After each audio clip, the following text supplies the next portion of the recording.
បាទអញ្ចឹងបន្ទាប់ពីប្រគេននឹងអស់នេះគឺបាទសូមអញ្ជើញមកទៅបាទអញ្ជើញមកគ្នាបាទអញ្ជើញមកក្នុងដើម្បីប្រគេនចង្ហាន់នៅលើតុបាទជាកិច្ចបង្ហាញបាទសូមអញ្ជើញអត់ដែរ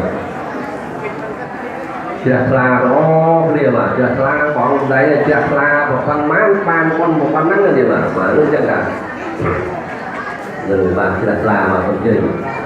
យកអង្គមកពេលខាងលើខ្ញុំបាទនឹងស្រោបគ្នាបាទអត់ស្រោបគ្នាឡើយបាទទៅស្រោបគ្នាអស់គ្នាបាទយើងធ្វើមុនជាមួយគ្នាទៅស្រោបគ្នាអស់គ្នាបាទពីខាងនោះបាទនឹងដូចយើងសាមគ្គីគ្នាណាបាទយើងបានអស់គ្នាឡើងខាងជួបជាមួយគ្នាអស់គ្នាបាទអញ្ចឹងបាទដល់គ្នាណាអូយចាំយើងបាទយើងខ្ញុំប្រកាសណាទាំងឡាយសូមបវារណាចង្ហាន់ទាំងអស់នេះប្រគេនដល់ព្រះសង្ឃ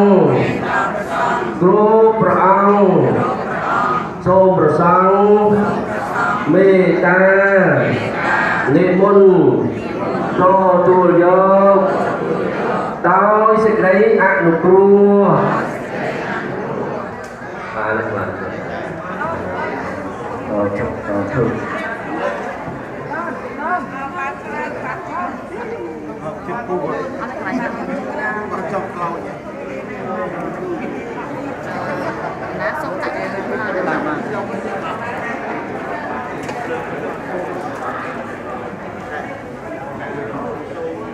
chơi tam